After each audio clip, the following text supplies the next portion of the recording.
Hi, you've reached Prophetess Chastity Daniel with the Prophetess Thought of the Day. It's your own people, part two.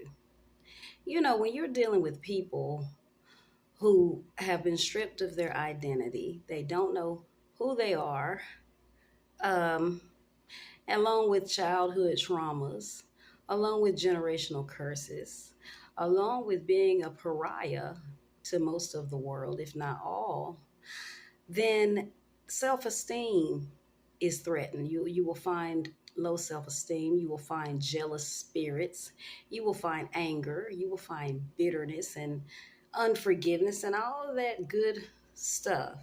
And so when it comes to my people, nothing surprises me. And I can say my people because I speak of Black Americans.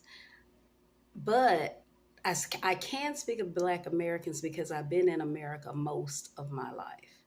Now, my birth parents, neither one is an American person. And I was not born in America. But from childhood, early childhood, I've been raised in America, in different states in America. So I still speak from my experiences and what I have seen as a Black American person. And, you know, we can go on and on about the lack of togetherness and the the hate in the community. Statistically, we see it, given the high numbers of black on black crime. Um, but I'm gonna stick to the point. And so, a lot of things, because I know this, and I hate to say it, but I expect this when dealing with Black Americans. I learned to ignore a whole lot of things. And it's not just out here among unsaved people. It is in ministry. It is from the pews to the pulpit, which is why a whole lot of people have left the church.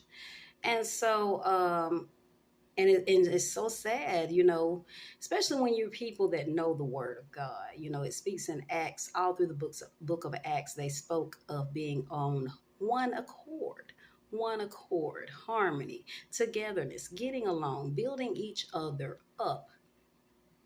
Total opposite of what you see amongst average, most Black Americans.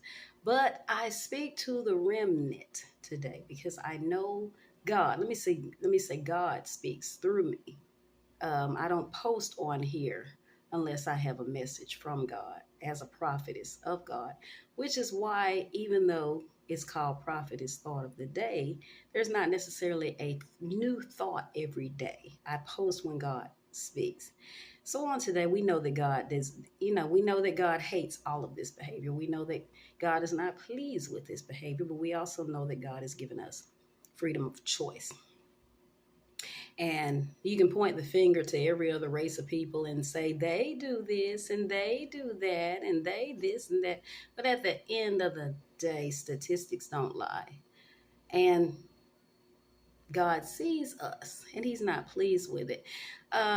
Which is why we were originally, well, I'm careful when I say we because I was of a different culture, but we've all been enslaved. But this is why God allowed the Black Americans to be put under bondage initially.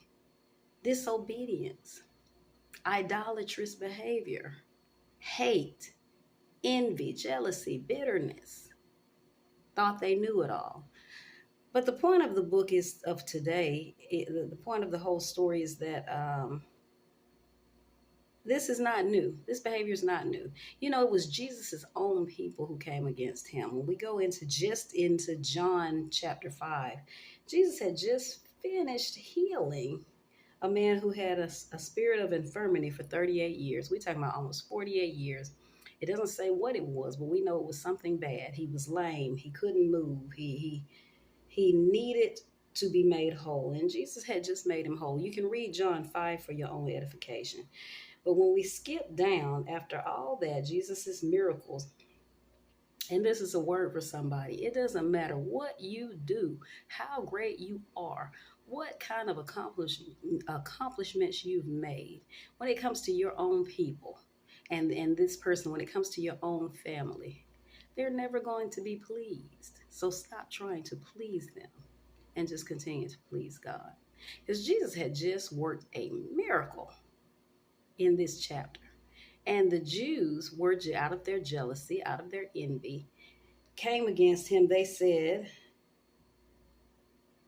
the Jews therefore said unto him in verse 10 that was cured, it's the Sabbath day. It's not lawful for you to carry your bed. Then we go further down.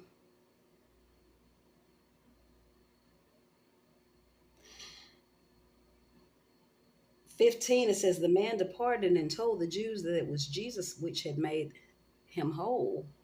And they did persecute Jesus and sought to slay him because he had done these things on the Sabbath day. Jesus answered and said, my Father works hitherto, and I work. Therefore the Jews sought the more to kill him, because he not only had broken the Sabbath, but also said that God was his Father, making himself equal. So Jesus was just doing what he came to do. He was doing what he saw his Father do. He was doing what he was instructed to do. You would think the average person, as a matter of fact, the average races of people, other people, when they saw him do these things, were amazed.